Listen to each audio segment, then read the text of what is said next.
The Galactic Council Hall was silent. 12 alien leaders sat around a glowing circle table. They came from different worlds, some with wings, others with fur, some floating in machines. But they all stared at the same thing. A silver capsule stood in the center of the room. It was smooth, cold, and completely silent. No sound came from it, no heat, no signal. It had come from Earth. "Are we sure it's not a bomb?" asked General Savax, a large lizard-like warrior from the Draken species.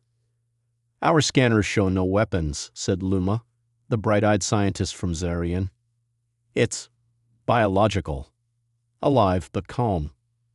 The High Chancellor, a glowing ball of energy named Orivax, floated forward. "Earth called this a gift," he said slowly. "A symbol of peace." "Peace," scoffed Savax. "Earth is too young. Too new. They were still fighting each other just 80 cycles ago." "They have changed," Orivax replied. "They united under one voice, one government. Perhaps this gift is real." There was a long pause. Then Orivax gave the signal. The capsule opened with a soft hiss. Inside there was a child.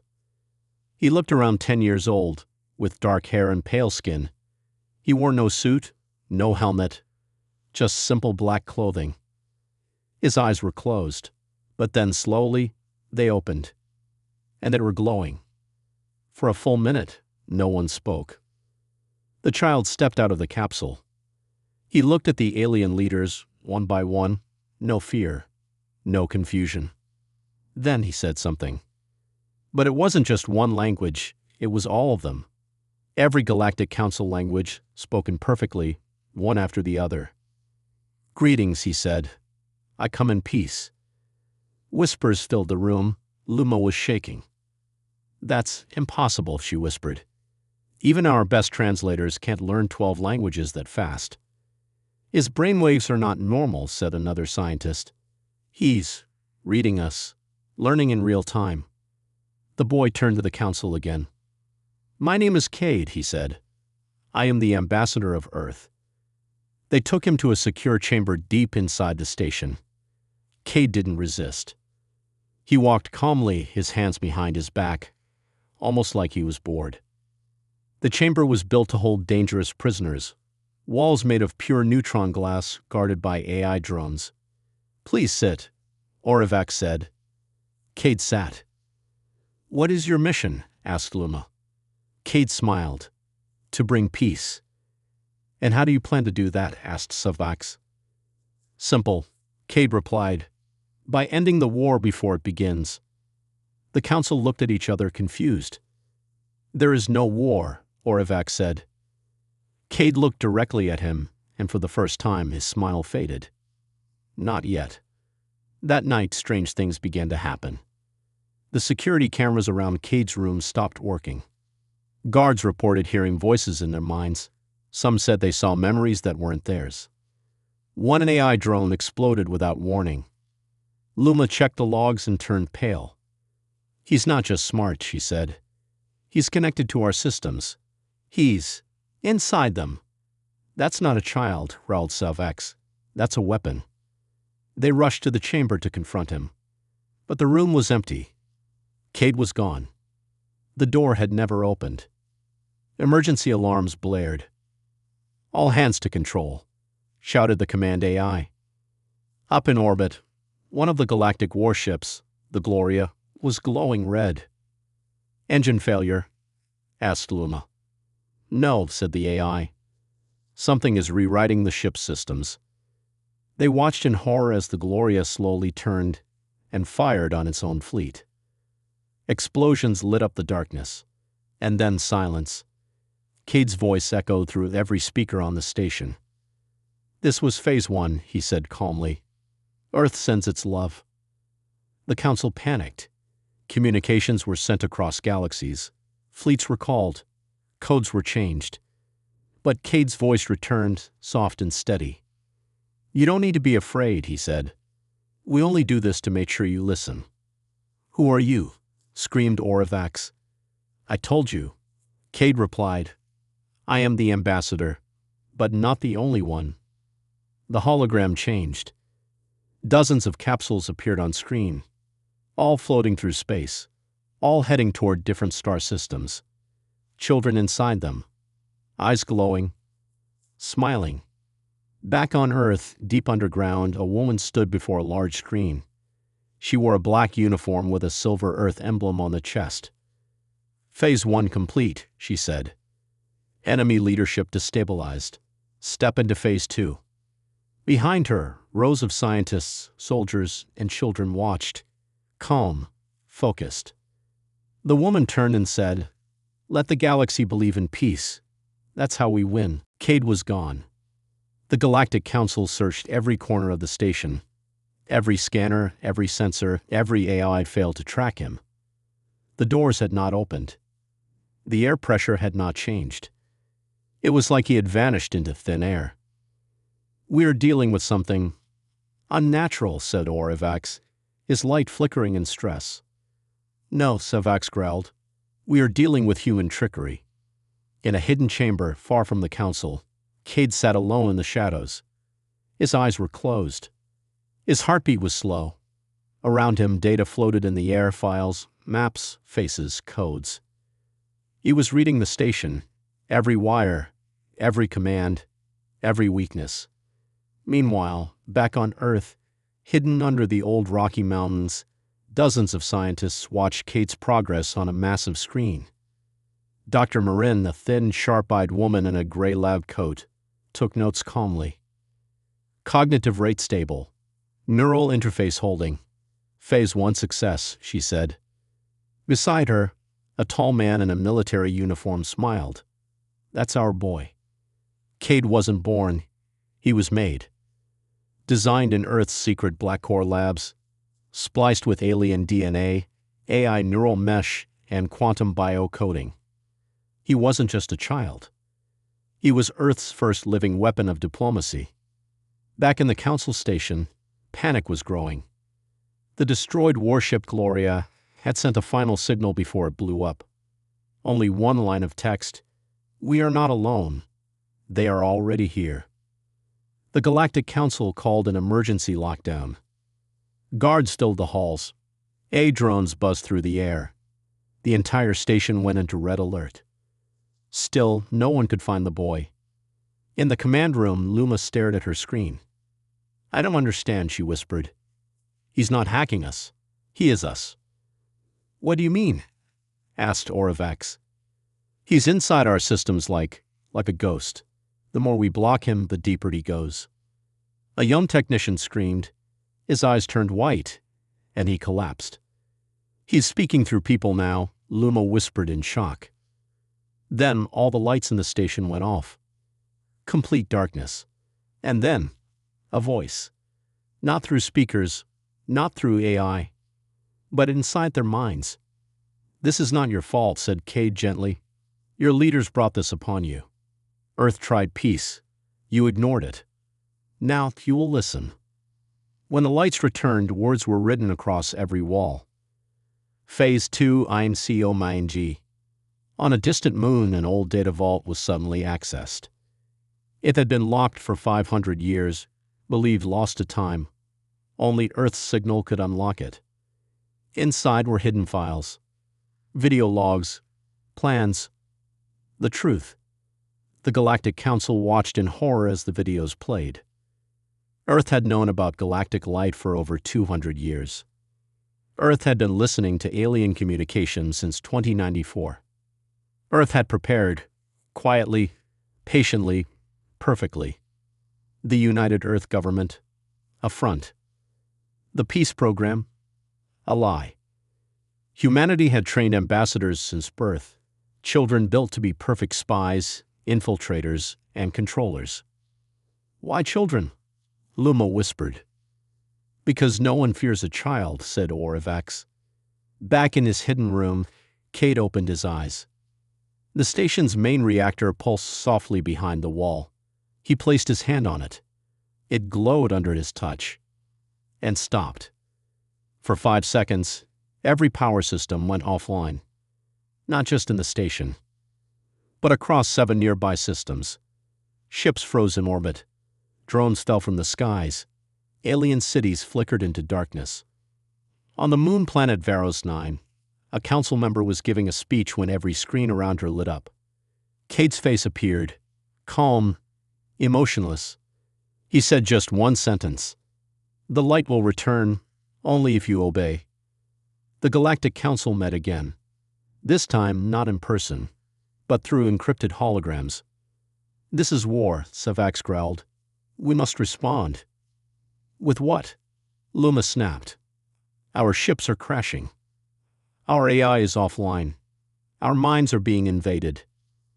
"There must be more like him," Orivac said, thinking aloud. "Earth sent one to test us. That means others are coming." Back on Earth, inside a cold chamber, 50 more children stood quietly in rows. Each wore black. Each had glowing eyes. They stared forward, motionless. Dr. Marin looked at them. "They're ready." A council member tried to send a warning to his home planet. But the message failed. Instead, a new message played automatically. Cade's voice again. "You will not die. You will not be hurt. You will simply become better." The council stared in horror. "Better," whispered Luma. "Reprogrammed," said Orivax. Suddenly, the station's emergency sirens rang again. A new object was approaching at light speed. Not a missile. Not a ship. Another capsule. A second capsule was coming. Fast. Silent. Direct. It raced through space toward the galactic capital, the heart of the galaxy's power. Every defense system was active, but nothing could stop it. Missiles missed.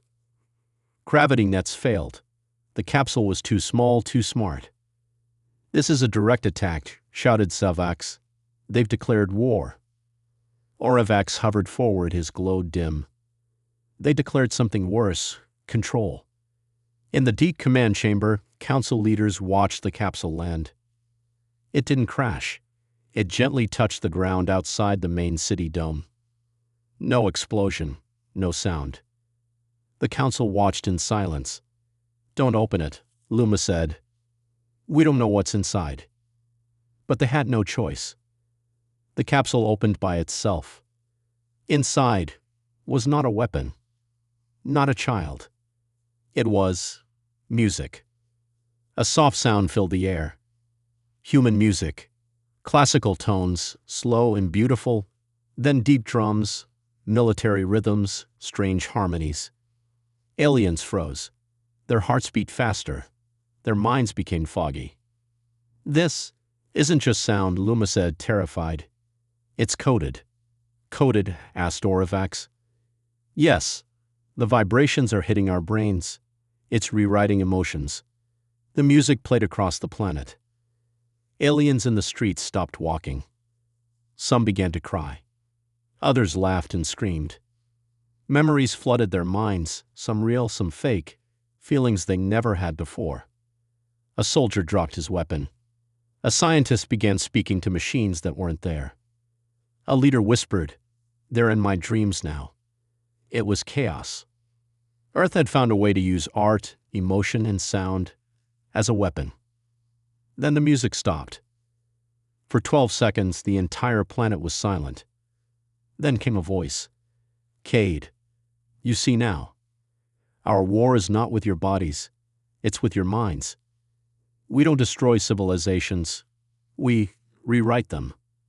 Council members were evacuated to a deep underground bunker. "We need to strike back," growled Savax.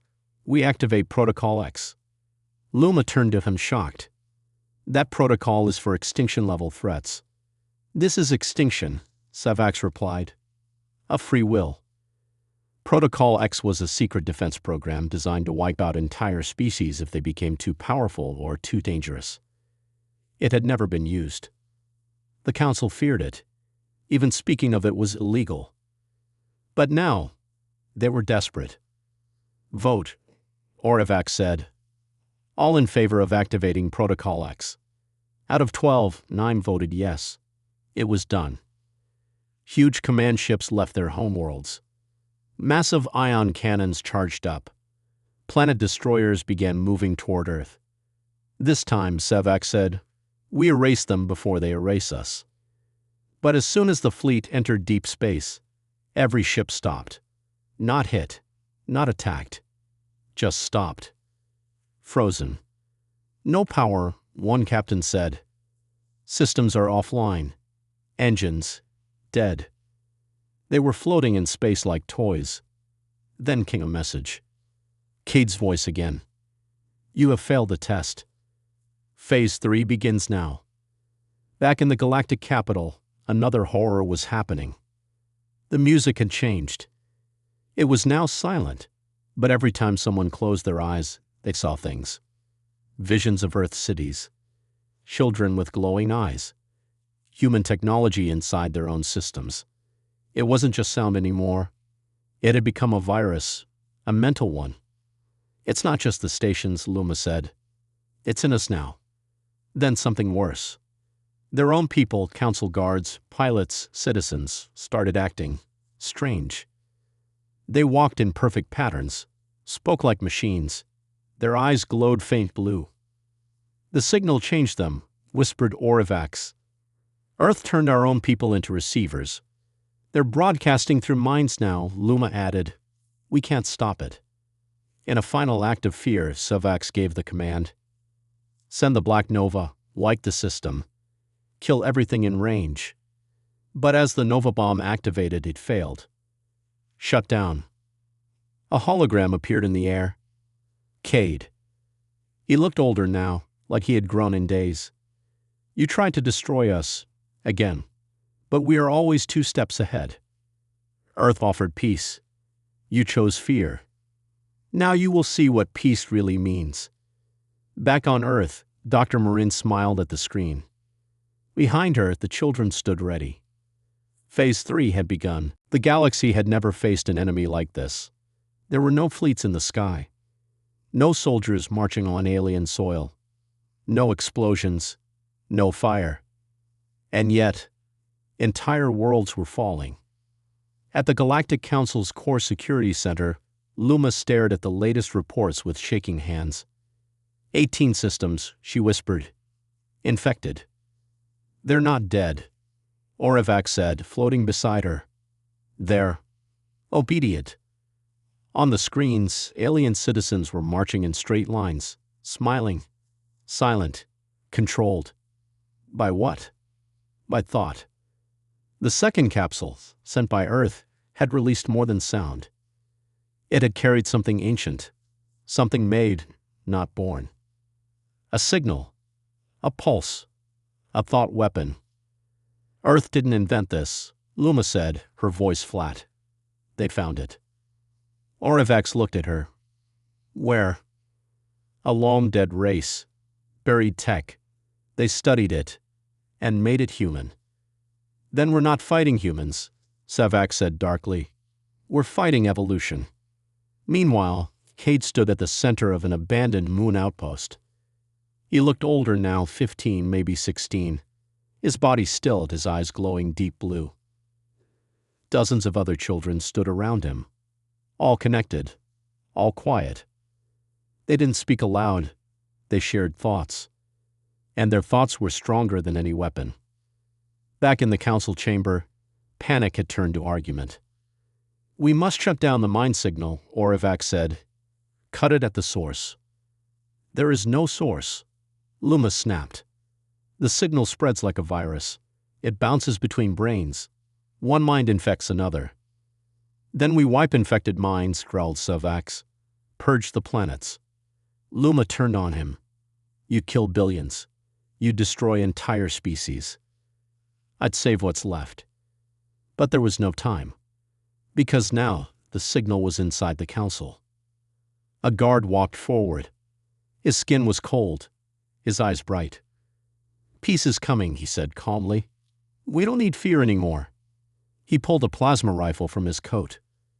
Fired. Screams echoed. 2 council members dropped.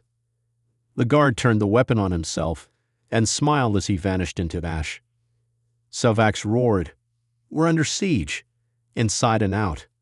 In the outer galaxy, The last untouched defense fleet was preparing for a blind jump to Earth's solar system. Commander Vex, a three-armed warrior from the Drax Coalition, gave the final order. Prepare the skyburners. Full assault. But the screen flickered. Kate appeared. Calm. Emotionless. You're very brave, he said. Too late. One by one, the ships powered down. The crew stared ahead, still alive. But none could move. Not because of gravity, not because of weapons, because their minds were frozen. Earth didn't need ships. It didn't need armies. It had turned every brain into a battlefield. Back on Earth, deep inside Blackcore Labs, Dr. Marin watched as the children grew stronger. Their thoughts now reached millions of light years away. We're beyond language now, she told the generals. Beyond code. This is the final step. The mind web, said the Prime Commander. Is it complete? Marin nodded. In 72 hours, all sentient species will be connected. But not everyone had given up. One alien species, the Corellians, lived inside crystal mines. They could not be infected. They sent a final encrypted message to the Council. We have a plan. Send one ship. We're going to Earth. Luma saw the message and turned to Orivax. This is our last chance. Then we take it, Orivax said, before our thoughts are no longer ours. Across the galaxy, minds were falling like stars. And in the shadows of space, Earth was watching. Far beyond the infected systems, across the icy belt of the Wraith Zone, lived the Corellians, a crystal-based alien race. They had no blood, no soft brains. Their thoughts lived in light pulses flowing through crystal networks inside their bodies. And Earth's mind web couldn't reach them. They were the galaxy's last hope. When the Corellian High Node received the emergency signal from the Galactic Council, it didn't respond with panic. It responded with a plan. We are immune to their signal, said High Node Zurich, glowing softly in his crystal chamber. But not to their strategy. They do not conquer planets. They conquer thoughts. The Corellians decided. One ship. One mission. Go to Earth. Find the mind core. And shut it down permanently. Meanwhile, on Earth, Dr. Marin walked into the central chamber of Blackcore Labs. 50 children floated inside transparent pods. Wires ran into their skulls. Their eyes were open but blank. Except for one. Cade. He stood outside the pod now, watching the stars through a glass window. Do they know? Cade asked. Marin nodded. The Corellians are sending a scout ship. Cade smiled, the first real emotion he had shown in days. Good, he said. Let them come. In deep space, the Corellian vessel known as the Shard sliced through the void like a knife of glass. Unlike other ships, it had no engines. It moved using light refraction drives, silent and invisible to Earth's scans. Inside it, a single pilot prepared for first contact with Earth's greatest weapon. His name was Zel-9. His mind was sharp as ice. He had trained for one purpose: enter hostile networks and burn them from the inside. As the Shard reached Earth's edge, Zel-9 opened a psychic firewall around his thoughts. No signal could pass in. No dream. No voice. No emotion. Just pure logic. Back at the Galactic Council, Luma received the signal. The Corellian ship has entered Earth orbit. They're moving fast. No detection from Earth systems. Orivax leaned in. If anyone can beat the mind web, it's them. But can they do it before we're all overwritten? Luma asked. They didn't know. No one did. Zel-9 landed silently in the ruins of old San Francisco.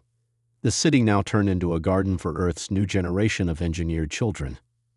There were no adults. Just children, walking, smiling, playing.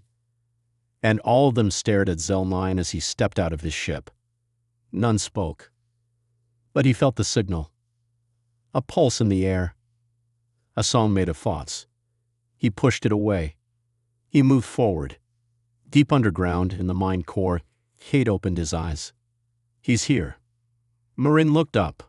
The crystal being? Yes, he'd whispered. I can feel the resistance. He's not like the others. He placed a hand on a black glass wall. Images of Zel-9 appeared. I want to meet him, Cade said. In the ruins above, the Zel-9 reached the entrance to the underground system. It opened before him, automatically. The message was clear. Come inside. He entered. Cade waited for him in a white room. No weapons. No soldiers. Just two beings, one made of flesh and code, the other made of crystal and light. You're not afraid, Cade said. I don't feel fear, Zel-9 replied. You can't be infected, Cade said. I know, Zel-9 replied. There was silence. Then Zel-9 asked, Why are you doing this? Cade looked at him. The galaxy is broken, he said. War, corruption, lies, your council hid the truth. Earth did what it had to do. By forcing peace, Zel-9 asked. No, Cade answered. By becoming peace. Zel-9 moved forward. His body lit up. He reached into the data streams flowing through the room, trying to find the source. But the signal was too deep. Cade tilted his head. You can't break what isn't there. What do you mean? Zel-9 asked. There is no mind core, Cade said softly. We are the mind core. Suddenly, the 50 children in the lab opened their eyes, all at once. The signal wasn't coming from machines. It was coming from them. Every heartbeat, every breath, they were the transmitters. The mind web was alive. Zel-9 now understood. To destroy the mind web, he would have to destroy the children. But they were not evil. They were innocent. Built, not born.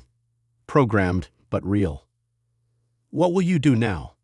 Cade asked. Zel-9 stood frozen. Above Earth, the shard detected a rising energy spike from the surface.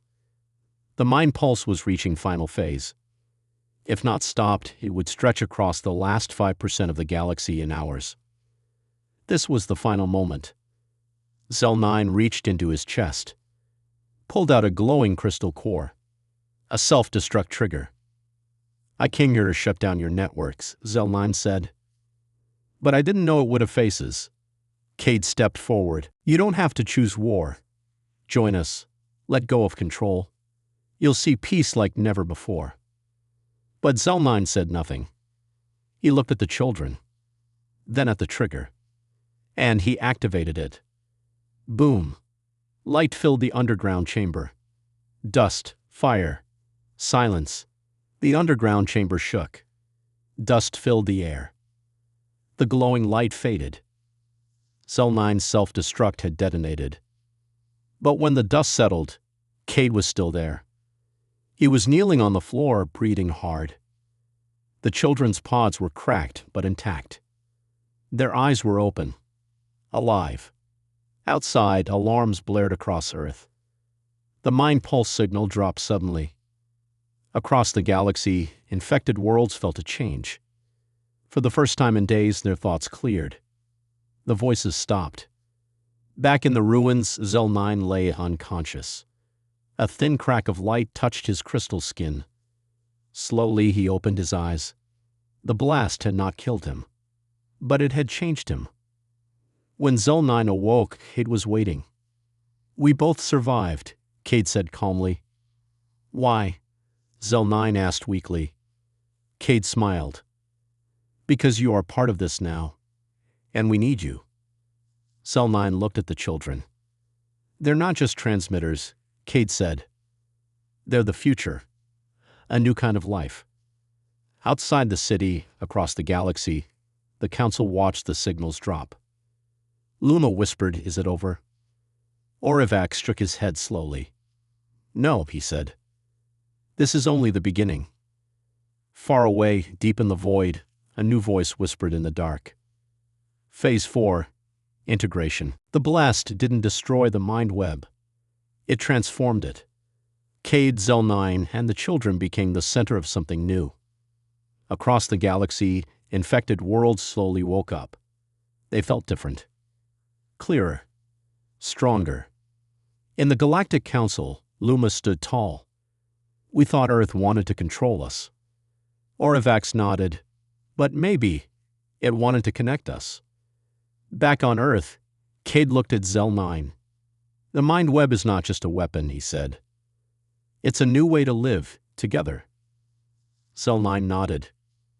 We can choose peace, or fight forever. Across the stars, the Council sent a message. We will try to understand, to join, to become one galaxy. And Earth's children smiled. Because the future was no longer war. It was unity.